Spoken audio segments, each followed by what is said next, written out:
Blog Talk Radio. Let's start up around the nest right now. I'm Jesse Goldberg Strassler, and it's now time to be joined by the voice of the AAA Buffalo Bisons, Ben Wagner. Technical issues, computer troubles, phone disconnections, but no worries, off we go. Ben, AAA Buffalo, let's begin with this. How are your Bisons? They're doing great. Best record in the International League. Offense is clicking after a couple of relatively tough starts for a couple of individuals, but the bullpen, the starting rotation really has led the way, and as changes always happen at this level, we'll have to see how the next couple of days go for the Herd. Let's begin, though, with the month of April as we start up with May. The first things first, and that is that Buffalo had one of its best sluggers honored as Player of the Month in the International League. Well, no surprise that Chris Colabello can hit. He had done that for 7 straight seasons while trying to find an affiliated job, became the all-time hits leader in the Can-Am League, fought for everything and deserved everything, too, with the honors that he got when he was signed by the Minnesota Twins. Rookie of the Year, Player of the Year, the kind of bat that we expected to see because it terrorized the Bisons the last couple of seasons through Rochester, has now helped the Bisons so much. Leads the league in home runs. He's leading the league in RBI. He's such a constant force no matter where he's batting in the lineup. And Gary Allison has moved him around, too. He's gone third. He's gone in the cleanup slot. He's even batted fifth to try to protect guys like Andy Wilkins to see if they can get him better pitches to hit, knowing that Colabello is kind of looming out on deck. So he's multifaceted on just how important he is to this ball club. But that said, it is the pitching, and it's been that pitching for the vast majority of the season. The Bisons 14-7 at a 2.11 team ERA. Andrew Albers has an ERA above 3, yet off he goes, off to the major league, becoming the 5th Canadian that the Toronto Blue Jays have had on their active roster. How's your experience been with Andrew this year? He's been awesome. He's so thankful for the opportunity. He's another guy, that didn't have a lot of opportunities with affiliated baseball teams, and last year he rolled the dice a little bit, went over to Korea, tried that experiment, that things admittedly didn't work out too well for him. But so he's thrilled to have an opportunity with Toronto. He's had so many comforts traveling through here with Rochester as well. Buffalo was almost like the second home for a lot of that Red Wings teams. 1, because of proximity, but 2, because of the number of games that Buffalo and Rochester play against each other. So there was a lot of comfort as he arrived at Coca-Cola Field, ecstatic about getting the ball on opening day, just beaming with every opportunity, and what he was able to do. There was that little blip on opening day where the game sped up on him a little bit, but he leaves Buffalo over the last 18 2/3, only allowing 4 runs. So if there was a groove and there was a place where at least he would be as confident as possible to get that call to go to the big leagues, that was today, and it turned out. Is it fair to say that Chad Jenkins has found very similar to that same groove? I don't think timing-wise it worked out for Chad, depending on what they want to do in the rotation with the big league level. But I think Chad is kind of embracing this new role, as we've talked about as well the last couple of weeks, and with him. He's tinkered with some things out of spring training, doesn't really want to experiment. He told me as well that he's going to drop the cutter because it's results-oriented right now for him. So if he gets the best results using 3 pitches versus 4, he wants to go with the big 3 and continue to work that way. That's what I was thinking is those results, just looking at the games that he has turned in, just like Andrew Albers, starts to go about a week or so ago against Lehigh Valley, the 5 shutout innings, and then he followed that up against Norfolk 2 days ago, 6 innings, 1 run, no walks, 3 Ks. So he's been solid as well. And the starting rotation anchored by Randy Wolf, where, my gosh, guy after guy after guy, you look at what Scott Copeland has done, and then when you turn it over to the bullpen, it's not like things get any easier. They get tougher. You've got a rotation really that is topping out around 90 miles an hour, but a bullpen that averages around 96 miles an hour. From Bull Schultz to Ryan Tepera to, of course, Steve Delabar can rush it up there. We've seen great stuff out of Preston Gilmet. He's probably maybe been the biggest surprise for me. And then you flip in Rob Rasmussen, who can go long, a couple of innings here or there from Colt Hines. This is a solid staff that the Bisons have. Well, let's touch on some of these players specifically, beginning with Preston Gilmet. Well, what I've seen from Preston has been fantastic. One, it's over conventional style pitcher. He's coming straight over the top like we saw over the last couple of years, and maybe fans would recognize when he was up in the big leagues with the Indians. Kind of that Iron Mike delivery where he opens up, that left shoulder starts to come at you, then all of a sudden the arm comes through straight. Good release point on all of his pitches, the fastball, the splitter that he's working as well. That may be the most impressive pitch that he's brought out so far, and he told us that he wants to drop that thing right off the table just before he gets to home plate. Make sure guys are geared up for the fastball, but then get caught off balance even if they make contact on the splitter. It's been a really nice start. And then, turning to the closer, with Patrick Bowen Schultz making that conversion from starting to relieving, a little bit of time last year in the major leagues, but he has really taken to that role. Oh, he has. And now that Bobby Korecki's on the disabled list, different styles, but numbers don't lie. You know, there was a lot of comfort for Gary Allenson giving the ball to Bobby Korecki last season in the run that he was on. But Bull Schultz is just a different dynamic. That's a legit 97 miles an hour coming out of the bullpen with sink on the fastball. And this time of year, he is exploding bats in hand. Late in ball games when it's about 38 degrees or 45 degrees, what have you, by the time the games are closing out, you can just see Bo down in the bullpen licking his chops, knowing that he's going to run some fastballs on the inner half and make guys just feel that by the time they even leave the ballpark because the bees in their hand. Man, oh man. Now, with guys that join Buffalo from different organizations, I find it fascinating. For example, touching on Chris Colabello, the guys that you've seen before, they have, whether they played very well against the Bisons, and you've seen their feats, you've seen how well they played, or the guys coming over from the opposite league. I mean, Bo Schultz coming over from the PCL, the International League, much more to his favor. What has that been like going to a place like Coca-Cola Field, where you know that crowd is enormous and the fans really embrace their Bisons? Well, I think a lot of players got the buzz of Buffalo because, as you know, guys can travel through the league and be with 3 or 4 different teams. They can switch leagues as well. So just like you or I, if we're going to go to a new city and maybe we know somebody that's lived there in the past, we ask, what do I need to accomplish while I'm here? Where are the great places to go? Some of the comforts that I can find in my travels. So guys always get nice reports back from playing here at the ballpark, from the front office, the way that they're treated. Hopefully we're helping out the wives and girlfriends and family members as they're visiting as well during the summer months. And guys are excited to come here. And I think guys are excited, more importantly, to play with this team as it's been assembled. And I think that's where you're finding a lot of the camaraderie. And you see guys, walking out, not just one at a time, but you're seeing a group of guys, 3, 4, 5, and not only when the team's on the road and we're kind of on an island by ourselves, but you're seeing that after ball games at home too, where guys are finding things to do. What is Sports Science Night? I'm glad you asked, Jesse. Sports Science Night arrives tonight at Coca-Cola Field, and we had a couple of subjects with us, Andy Burns being one, also Sean Ochenko, and we talked about the different sciences and overall reaction from a player's perspective from a smash down to third base where a bat will, on average, in a big league game, leave the bat at 120 miles an hour. And I asked Andy Burns specific questions about his reaction time and how he plays different things, and then broken down some of the numbers as well. And then Sean Ochenko, from a catching perspective, the science that goes in him, I asked him about the pop time and how he would weigh the good and the bad with the numbers as they're indicated on stopwatches or on video, whatever. But then also I asked him about his arm angle. And sports science tells us that by a catcher throwing to second base, it's 127 feet 3 inches. But if a catcher out of the chute changes his arm angle by just 1 degree, it affects the travel of the ball by 2 feet by the time that it arrives to second base. Now, you and I both know that 2 feet can mean the difference of a guy being safe or out if it's the left or the right, or even up and down. If it's short by 2 feet, it's played on a bounce, and maybe that runner can slide in there and be safe. So I tried to kind of educate the players, but also then get their reaction in little vignettes that we're going to have during the ball game to go along with Sports Science Night here. Sports Science Night tonight at Coca-Cola Field, and then another of my favorites because it's Derby Day tomorrow. Oh, and the Louisville Bats are in town. Yeah, they had to run out as they run for the roses because,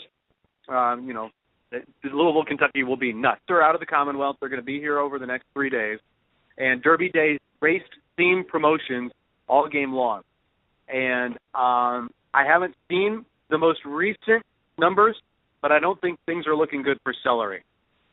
Well, I know, it's a tough year again. I'll be cheering on celery nonetheless, but oh man. Ben Wagner, finally, our question of the week, and that is, with the game play between Baltimore and the Chicago White Sox, no fans because of the circumstances in Baltimore, I got to thinking about what fans add to a game. So to you, just having fans at a ballpark or having 0 fans at the ballpark, the opposite, what does that do? How does that affect the game of baseball?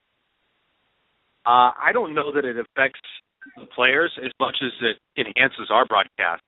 I think anybody that sits in our chairs, and hopefully our listeners as well, when you hear more people behind our broadcast, just that low murmur, I think it just makes a full and more rounded broadcast for us to relay. And I'm not going to lie, when Fan Appreciation Night, Star Wars Night, Buffalo Philharmonic on July 3rd arrives here for BPO, nights that I know there's going to be 17,000, 18,000 people in downtown Buffalo coming to one place, and that's our ballpark, I get excited about it. I get excited about Friday nights all the way through the summer when we're going to average 15 to 16,000 on Fridays and Saturdays.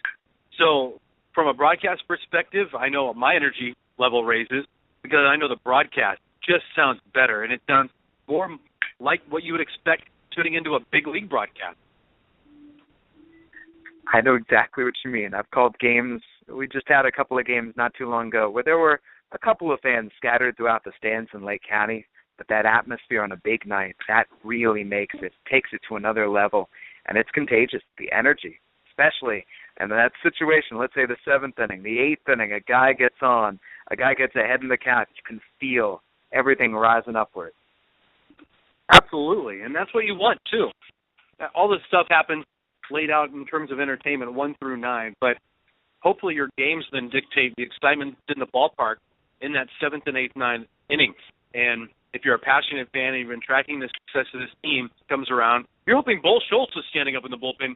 You want to see him come out and then fire fastballs and maybe strike out the side. We want that reaction in the overall cap to the night if you've got a good ball game, and hopefully you've enjoyed some fun, affordable family entertainment along the way. Austin Bivens-Dirks is on the mound. Game time 6:05 tonight at Coca-Cola Field in Buffalo as the Bisons take on the Louisville Bats. Catch Ben Wagner with the call and catch him on Twitter at BenWag247. Ben, thank you. Thank you, Jesse. From Ben in Buffalo, off we go down to Binghamton because Binghamton Mets are hosting the AA New Hampshire Fisher Cats. And I'm joined now by, Tom Gauthier, the voice of New Hampshire. Tom, how are you? Hey, good, Jesse. I wish I were in Binghamton, but unfortunately I have the lucky pleasure of staying back in New Hampshire and going golfing tomorrow morning. Well, I don't believe that I'm hearing any complaints as to that. Let's talk about your Fisher Cats. How is baseball treating the Cats currently, end of April, start of May? To be honest with you, Jesse, it's probably the best run of offense that I've seen from the Fisher Cats since I joined this team, and that was back in 2012. It was a great start to the season in April for us. We ended up setting a bunch of team records. We're right atop the league in terms of offense, and for the first time, really, since I've been here, home baseball has been our strong suit. 11-3 at home in 2015. We've been under 500 at home the last couple of years, and if we've been around 500, it hasn't been exciting. We've already had 5 final at-bat wins, 3 walk-offs at home. So our fans have been treated to some pretty good baseball, some exciting baseball, and some dramatic baseball in the first month. There is that way about a team that once you get that first walk-off, and then especially the second, you start realizing it doesn't matter how much they're leading us by, you get that feeling that they're going to find a way to win the game. Yeah, and that's exactly what happened yesterday. 2 days ago on Wednesday, we're outscoring the opposition 19-2 in the 8th inning now, and it's 28-8 over the final from the 8th inning on in games. And that's not, I don't say it's not a coincidence, but that is a sign of a team that has its stuff together, a team that, the cliche never quits, never gives up. It was funny because I said in the 8th inning yesterday, I said, Trenton better hope that they get a run here because the 8th inning's coming up, and it's, that's been the Fisher Cats inning this season. And sure enough, get a couple of guys on. Matt Newman rips a double. Jack Murphy drives him in, and all of a sudden it's a 4-1 game with 2 loud hits, and just like that, the ball game was over. We've seen a lot of that this year, and it's a team that, starting with Jake Fox and going on down, it's a much better positive attitude from top to bottom throughout the clubhouse, and it's been fun to be a part of so far. Speaking of loud hits, seems to me that Melky Mesa has come up with a bunch of them. Mesa, Luis Perez, the Blue Jays rewarding guys, sending them on up the ladder. What did you see from Melky? I just saw a guy that didn't belong here in Double-A, unfortunately, because I would have liked to have seen them keep him here. We interviewed him on Wednesday before the game, and he actually said, I don't want to be here. He goes, I want to go up the ladder, but he had a good attitude about it. He said it in that way that is endearing to be like, I don't want to be in Double-A. I want to go to Triple-A, or I want to get to the major leagues. And if you look at the way that some of the Blue Jays major leaguers have performed so far, you can make the case that Melky Mesa should be in the major leagues instead of maybe a Dalton Pompey who's struggled a little bit. And Melky just continues to hit line drive after line drive. I don't think he had a soft base hit the whole time here. Everything was hammered one way or another. He hit 2 home runs into the wind. Jake Fox hit 2 balls. One of them in particular, he said, is the hardest ball he's hit all year, and it didn't even make the warning track because of the wind. And yet Mesa, 2 days in a row, cut through the wind, and of course get a good ribbing from Jake Fox about it. So it's he was unconscious with us, hit 400 and hit in every game he played. From those big hits, I know it's great to have a great finish, but I enjoy seeing a great start too. And with Johnny Anderson coming back from 2 different Tommy John reconstructive surgeries, he did have a terrific start. Only 1 hit allowed in 7 innings. What was working for him? He was just he threw a lot of strikes yesterday, and even when he walked guys, he didn't compound it. Thunder were playing like they had somewhere to be. They were very aggressive yesterday. There were a lot of at-bats that were 2, maybe 3 pitches at most, and I know Casey Lawrence is a big proponent of, I'd like to get a guy no more than 4 pitches, but I'd like to get him to hit a ground ball with 2, and that's how Anderson pitched yesterday. He's a guy that throws 93, 94, and you would expect to see a lot of strikeouts, but he's got about 6 per 9 innings so far this year, and he's got better than 2-to-1 ground ball to fly ball ratio. He just threw a lot of strikes, and he was getting ground balls, and he worked quickly. And for him, that was key, because when he doesn't throw strikes, even at 93, 94, he labors. And you don't have to go back but 2 starts ago when he threw 75 pitches just to get through 3 innings. So it was nice to see him working quickly. I think Trenton helped him because they were super aggressive yesterday, and they haven't hit lefties at all this year, so I'm not sure if that was part of the game plan or not. But Anderson was around the strike zone, and they were willingly swinging. Question from Bluebird Banter. What's been the difference for Matt Boyd's Double-A success this year compared to struggles last year? He'll tell you that it was last year he got into some habits. I think he maybe, I don't want to say he thought more highly of himself, but that seems to be the way, what he was trying to say. He said he got into some bad habits. He started to look at things and focus on things that don't really matter to the game.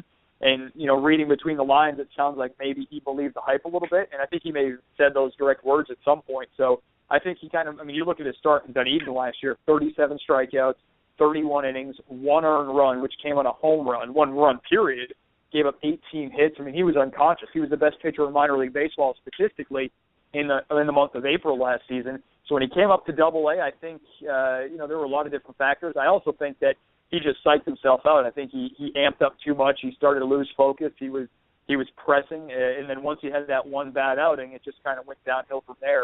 So for him this year, he's come back in. He's much more focused. I think he knows what's important to focus on right now, and it's obviously paid dividends because he's only allowed 3 earned runs, and that came in his last start, which happened to be his longest start. He went 6 1/3 on Saturday night, and now he goes tonight. Hopefully we'll see more of the same. Are there other players returning to New Hampshire from last year that you've also seen a great difference in? I don't know if it's a great difference, but Matt Newman has been a nice surprise this year. He's really hit the ball well, and he's hitting it with some authority. He's got 3 home runs already.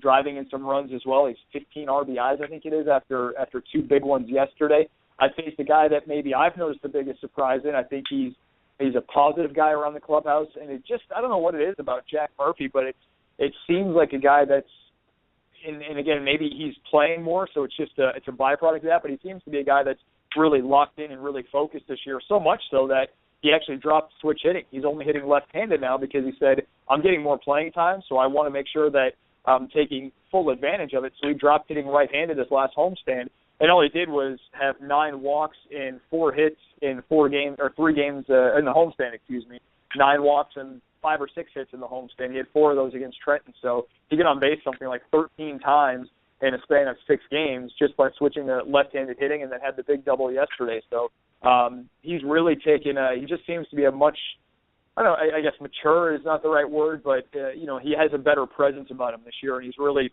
got a commanding presence about him, which he always had defensively, but I think it's sort of translated into his whole game now. Hey, when you're an Australian baseball legend, that'll lift up a guy's spirits.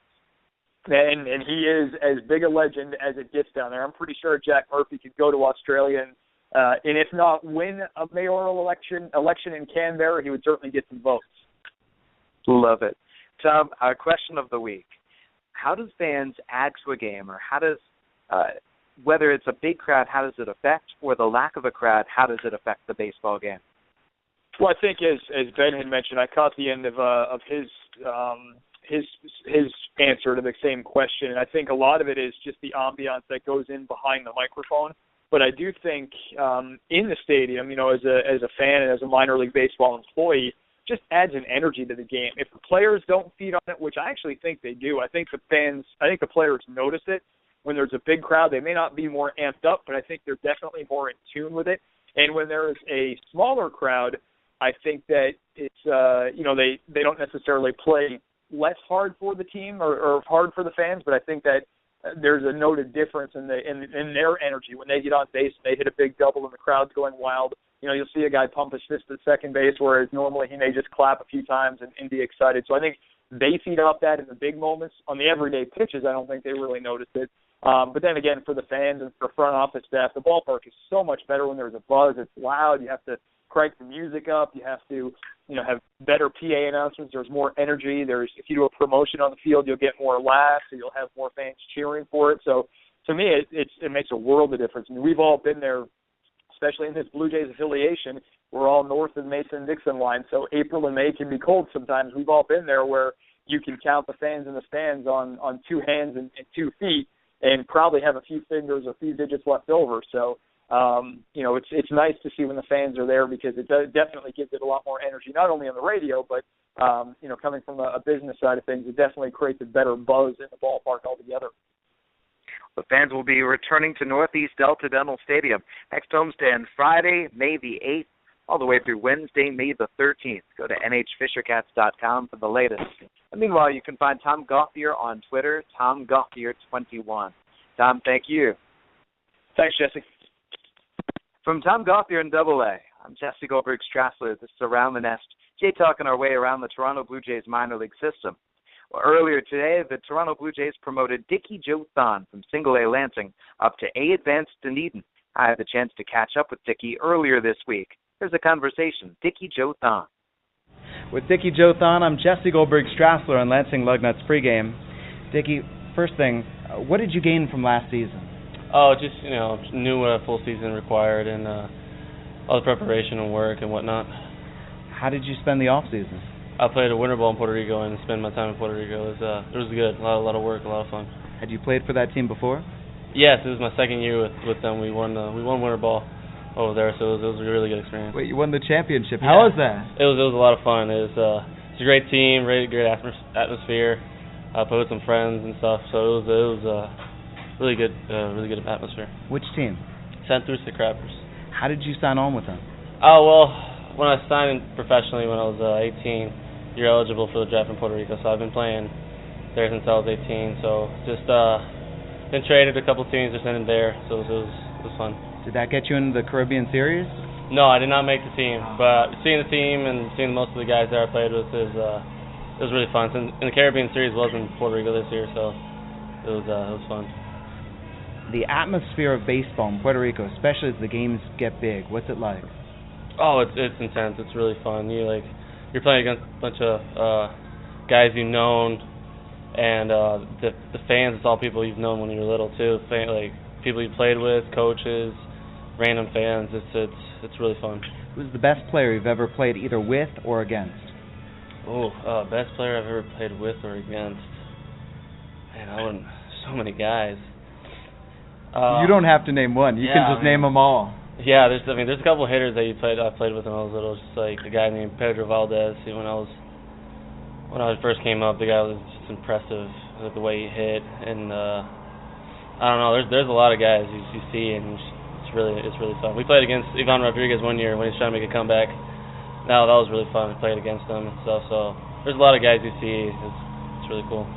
Speaking with Lugnuts manager Ken Huckabee, coaching staff, and beyond the Rovers who are coming through, everyone told me that they've been impressed with the way that you've stepped up this year on and off the field. What's the role that you see for yourself in this team? Oh, you know what? Since spring training, they told me I was going to come back to Lansing, and it's just grateful for the opportunity, and just trying to help the team in any way I can. Rather be in any position and just be ready and try to. If any of the guys need help, I'll be here. What's your approach at the plate? Oh man, I just try to keep it simple. Try to stay consistent. Just be ready to hit the ball, get a good fastball, and hit it. And finally, we've seen you in second base, shortstop, left field. How many gloves do you have? Right now, I have 2 gloves, infield and outfield. So I don't know, any position they want me, any way I can stay in the lineup, I'll be ready. Is there a secret to breaking in a glove, to treating it right? Oh, you tell me. I don't know. That's Dickie Jothon, now newly joining the Dunedin Blue Jays. I'm Jesse Goldberg, Strathstone Around the Nest. I'm now joined by the voice of the Dunedin Blue Jays, Marshall Kellner. Marshall, how are you? I'm great, Jesse. How are you? Well, I keep on losing players to you, and I know that you've lost players up to AA New Hampshire. Let's talk about the players that have been promoted from Dunedin first, and that's, to my mind, Christian Lopes and Emilio Guerrero, the infielders, first and foremost. How have they been looking in Dunedin? Well, Christian Lopes, defensively, has been outstanding at second base. He has made some wow plays, several that you can point to, and he just started to really pick it up with the bat before his promotion. He had been hitting 8th or 9th in the order every game until his last 3 or 4 games here, where he hit number 2 in the order, and he was very successful doing so. He hit about 500 in those games, and really was having long battles, long at bats. And I think he kind of came here this year, maybe a little disappointed that he started the year here, and he wanted to make the jump. I'm not sure if he thought it would be this soon, but good for him, and wish him nothing but the best. And he's a guy that plays very hard and really a good presence out there defensively at second base. So Guerrero had actually been struggling. We've seen the raw tools that Emilio has. He hit 9 home runs here last year, and he had 1 really long home run here this year. Had been in a little bit of a rut, but his last game here before his promotion a couple days ago, he did come through with a big RBI single. So we'll see what he can do at that level. And then just today, a very interesting guy, Thiago da Silva, 30 years old, and this is his first time in the United States. He pitched in the Mexican League last year. He's originally from Sao Paulo, Brazil, and pitching coach Vince Horstman called him unique. I said he has funky stuff because he doesn't get it up there more than 89, 90 miles an hour, but he's sneaky fast because he has a great changeup that he has terrific arm action on, and he's made hitters look very silly, swinging at it in the strike zone, whether they're way out in front of it, or out of the strike zone, swinging at it that when it bounces, a couple feet in front of the plate. Also a sweeping slider as well. So it's interesting. I think the Blue Jays kind of took a flyer on Thiago, and he definitely deserves to be up at the AA level to see what he can do. It's the biggest jump really in minor league baseball from high A to AA, and we'll see if he can keep making hitters look silly. I have a hunch that he will. Yeah, there was a question sent in, posted on Bluebird Banter, and I was wondering, could Thiago da Silva finish the year in Buffalo? Would not be shocked at all. Just the way he has made hitters look, and he pitching in the Mexican League last year against a high level of competition. He's come here, and he also was disappointed. Vince Horstman and I have talked about that. He thought he would start at a little bit higher level, and he's come out and absolutely dominated. I mean, he hasn't walked anyone, and he struck out more than innings pitched. He's gone multiple innings at times, gone 1 inning at times, so he's been put in all kinds of different situations and succeeded. So I don't think it's out of the realm of possibility at all a guy who can go multiple innings and strike out batters coming out of that bullpen. Very valuable guy to have. This is Marshall Kellner, the voice of the Dunedin Blue Jays. Marshall, I noticed that tonight is Guys Night at Florida Auto Exchange Stadium. What does that mean? It is. Well, what it means is it's kind of tied into night 2 of the NFL draft. We are giving away a 50-inch flat-screen TV. And every guy 18 years of age and older who comes into the park tonight will receive a raffle ticket. Each inning, one winner will be selected. And after the game, all the winners will receive a remote control, go onto the field, and one of those remote controls will turn on the TV. So very excited to see who walks out of here with the TV. We're playing Clearwater tonight, which, as you probably know, is about 10 minutes away. So we're hoping, crossing our fingers, that it is a DJ's fan who walks out of there with the big screen TV. I might need to do a little rigging of the raffle just to make sure, but I think there's a good chance. There were some Clearwater fans here last night for the series opener, but I think we'll get the DJ's fan the big TV. And the people passing out those remote controls, do they know which one is real? You know what? I'm not sure. I think maybe one or two people might know which one is real. I saw them testing them out today in our break room, making sure that one of the 9 did not turn on the break room TV. So, yeah. I mean, I think the guy who was in there doing that might know. Maybe a couple others might know. I certainly don't. And I want to be surprised. So don't tell me. Everyone pushes the button on the remote. Somewhere a garage door is opening. Somewhere, yeah. On some alarms going off. Yep. I love it. Marshall, to our question of the week, how do fans affect the baseball game, the presence or the absence of fans? Well, I think, like your 2 previous guests, Ben and Tom, have said, it adds a lot to the broadcast. And I was listening to an interview with Gary Thorne as I was driving into the stadium earlier this week, and it was as he was driving in to do that game on TV for the Baltimore Orioles.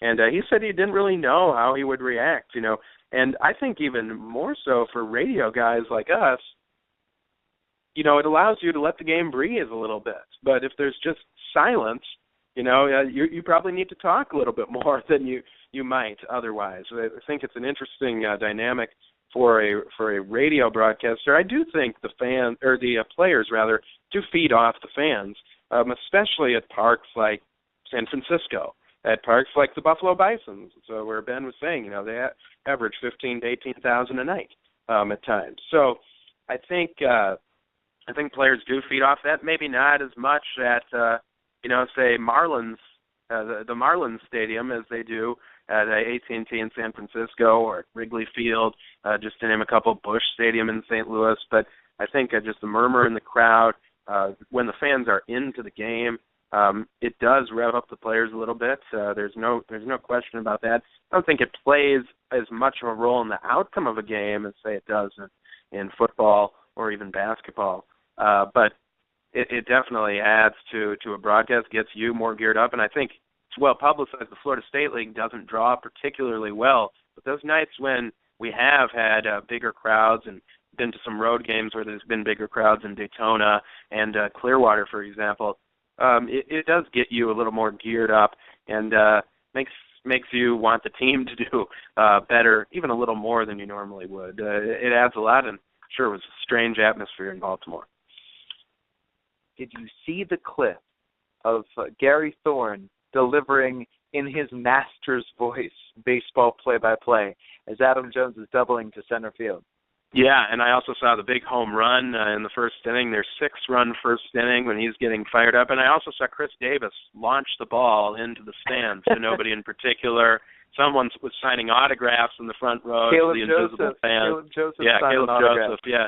So they had fun with it. I mean, I think, with everything that is very serious going on in Baltimore, you have to have some fun with it while you can. It's not an ideal situation, but they made the best of it. And, hey, the home team won, even without any fans behind them. So there's to my point. I'm not sure it makes as much of a difference in the outcome necessarily.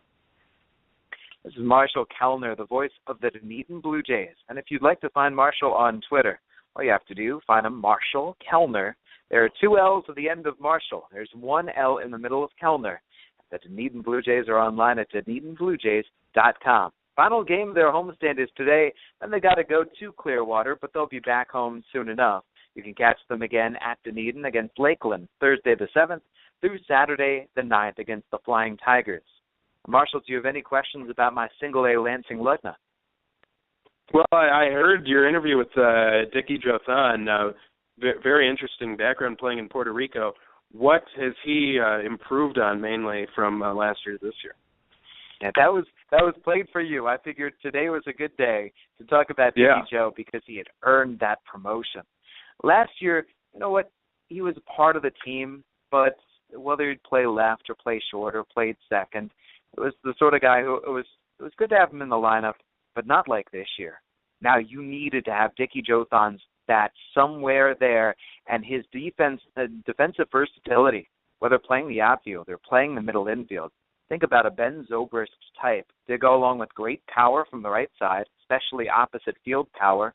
And in speaking with his manager, Ken Huckabee, Dickie had really stepped up in taking a leadership role off the field. I asked him about it first with the mic off. I said, what's going on? And he said, no, I don't think I'm doing anything. And then he thought about it, and he said, actually, yeah, you know what? I was trying to set an example for the younger players. The guys who haven't been here, I have been here. I can talk to them. I can show them, you know, here's a big full season. Here's your first time trying to go from April to September. I can show you the way. So in talking with Dickie and then watching him go about his business, getting on base, hitting with great deal of statement power to all fields, it's been a lot of fun. Stealing bases, too. Very aggressive on the base path. He's going to help out your DJs in a lot of different ways.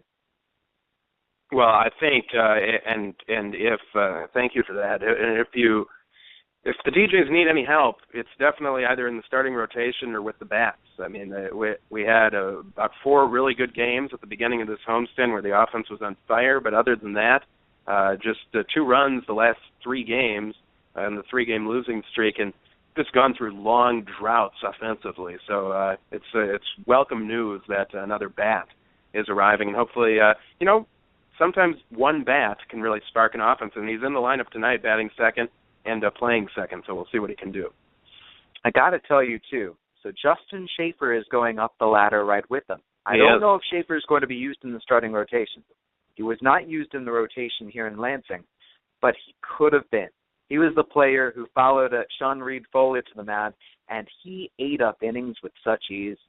From what I heard about Schaefer, last year he was throwing maybe upper 80s. This year he's got his velocity up to 92, 93, touches 94. Great sinker, slider, mixes it up, and the Midwest League batters couldn't touch him. He was too good for this level. I'm very interested to see what kind of role he plays at the Florida State League level. Most definitely, and I think with Thiago da Silva leaving, the bullpen has been the strength of this team, no question, especially with Will Browning at the end, guys like da Silva, Jimmy Cordero, Alberto Tirado setting him up. But it's going to be interesting to see what role Schaefer plays, because losing da Silva does put a dent in the bullpen, and it's going to be tough to replace that production, but hopefully Schaefer can. A guy that's joined the Lansing Lugnuts bullpen just to help out, add in, some more reinforcements, Carlos Ramirez, who is an outfielder here with Lansing last year and also in 2013. Spent all of 2013 in the Midwest League. His fastball is in the low 90s, and according to One Stadium Gun, take this with a grain of salt, he was throwing 94. He's got secondary stuff, too. Yesterday was his second outing with the Lugnuts. First 2 guys got on with base hits. A roller here, a blooper there, and then he struck out the Lake County captains, blew them away, including a backdoor strikeout for a frozen strike 3. There is an intriguing name to add to the list of all those guys who, over the course of the season, I know we enter in each season with prospects to keep our eye on, but it's fun seeing whether it's a Carlos Ramirez or seeing a Jose Fernandez, the guys who add their names to the list. They don't forget about us. We've got live arms. Yeah, and it's live arms throughout the organization, no question. And I think, like Jimmy Cordero, for example, he was not on the list of top 30 prospects by Baseball America coming into the season. If they had to re-rank now, I bet he'd find his way on there. And you take those lists, and you always take them with a grain of salt because a lot of it is just projection. And it's not necessarily based on performance. Not that those scouts don't put in a lot of work. Baseball America does amazing work and provides us with great information on these guys. But that's why you see the lists at midseason are a lot different than the ones at the beginning of the season. And like you said, players don't care about those lists. Everybody is just fighting for the same thing, and that's to get to the big league level. And one guy might say, hey, don't forget about me. And there's been a lot of players on this DJ's team who have said that, including Cordero, including Will Browning, even as a 26-year-old, who's been fantastic in the closer role and certainly deserves a look at Double-A at some point down the line here. So I agree with you. Some players don't care about the list, but those guys who do, those guys who say, I'm not on that list, I'll show you. Yeah. Will Browning. Yeah, it's more the players who aren't on the list and say, let me tell you something. You know, I should be on the list. Then they use that as extra motivation. Some guys, they don't care. They're more even keeled. Some guys, who are just as competitive, will take any little thing they can and use it as motivation, like you said. If they came out with a list, top 5 Florida State League broadcasters, and they left you off, you'd say, oh, really? Here we go. I just send them the recording of Around the Nest, and they forced to move me up the list, thanks to the great host. Well, we'll see. I'm on cell phone this week. We'll try to fix things. Equipment technical difficulties at the very start of the show, just to delay, and forced the cell phone. Next Friday, things should go a lot smoother, but I was glad to get an interview on this week.